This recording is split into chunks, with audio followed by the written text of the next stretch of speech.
बात करेंगे सबसे पहले जम्मू कश्मीर की, जहां बौखलाए आतंकी लगातार नागरिकों को अपना निशाना बना रहे हैं।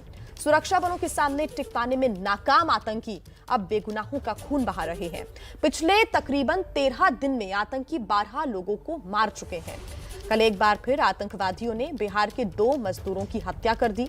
कुलगाम में आतंकियों ने 3 मजदूरों को गोली मारी, जिनमें से 2 की मौत हुई और 1 घायल है। इलाज चल रहा है।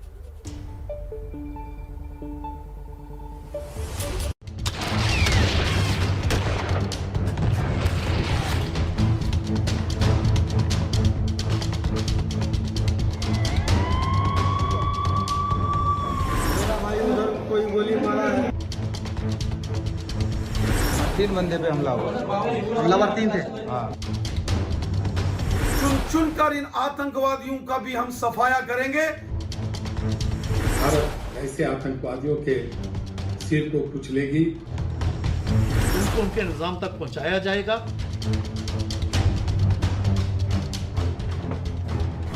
घाटी में सुरक्षा बलों के ऑपरेशन से आतंकी अब इस कदर बौखला गए हैं कि वो निहत्थे मजदूरों को निशाना बना रहे हैं। सेना का सामना करने में नाकाम आतंकियों ने फिर से टारगेट किलिंग शुरू कर दी है। रविवार शाम को आतंकियों ने दक्षिण कश्मीर के कुलगाम में 3 मजदूरों को गोली मार दी, जिनमें से 2 मजदूरों की मौके पर ही मौत हो गई, जबकि 1 मजदूर बुरी तरह घायल है। तीनों मजदूर बिहार के रहने वाले। चश्मदीदों के मुताबिक आतंकियों ने घर में घुसकर मजदूरों को गोली मारी। क्या हुआ? मेरा भाई उधर कोई गोली मारा है, उधर से आया भागे हुए। हम रूम में था। हाँ। तो उसको लेकर मैं आया जी। तो क्या कहाँ पे लगी उसको गोली अंतुम लगी है। कितने फायर आए उसको? 6। आप लोग कहाँ पे रहते हो? हम लोग वनपुर मार्केट में रहते हैं अंदर। काम क्या करते हो आप लोग? मजदूरी स्लेब का काम। अच्छा, घर कहाँ है आपका? बिहार।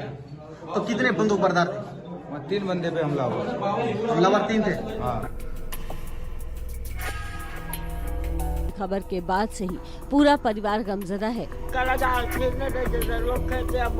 आतंकी पहले सेना या पुलिस पार्टी पर छिपकर हमला करते थे, लेकिन उन्हें ये बात अच्छी तरह से मालूम है कि सुरक्षा बलों से सामना करने का मतलब मौत है।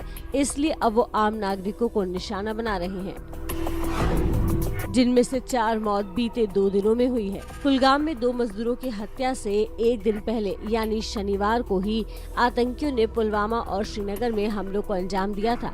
इन हमलों में भी 2 मजदूरों की मौके पर ही मौत हो गई थी।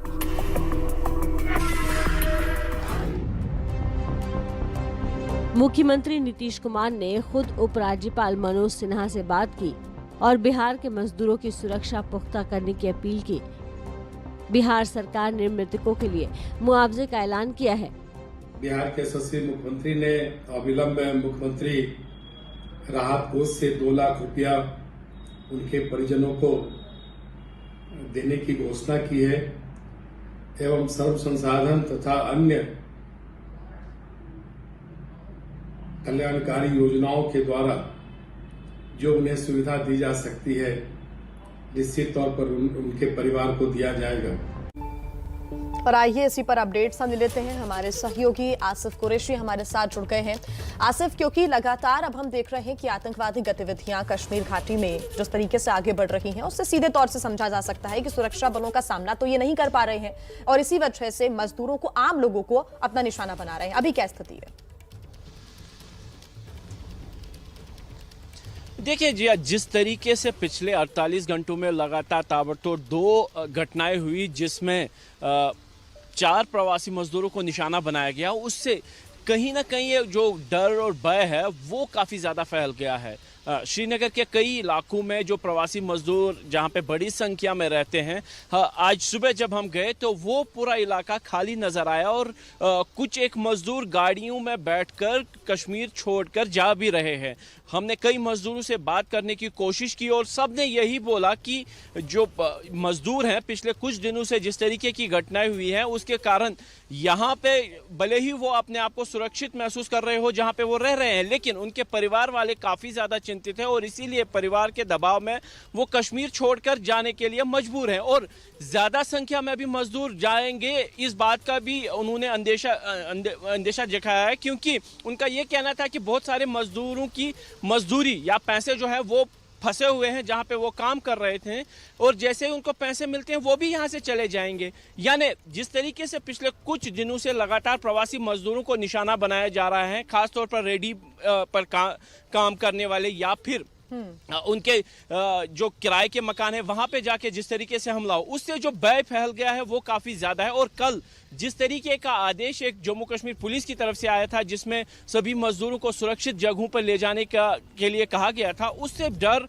और ज्यादा फैल गया है, जिसके चलते बड़ी संख्या में जो प्रवासी मजदूर है वो या तो जा रहे हैं या जाने की तैयारी में हैं।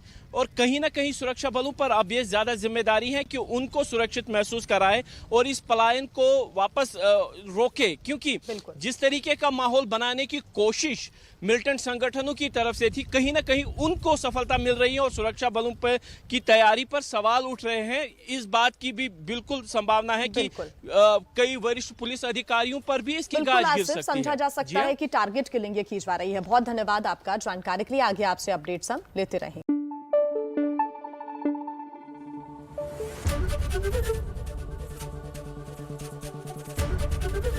एबीपी न्यूज आपको रखे आगे।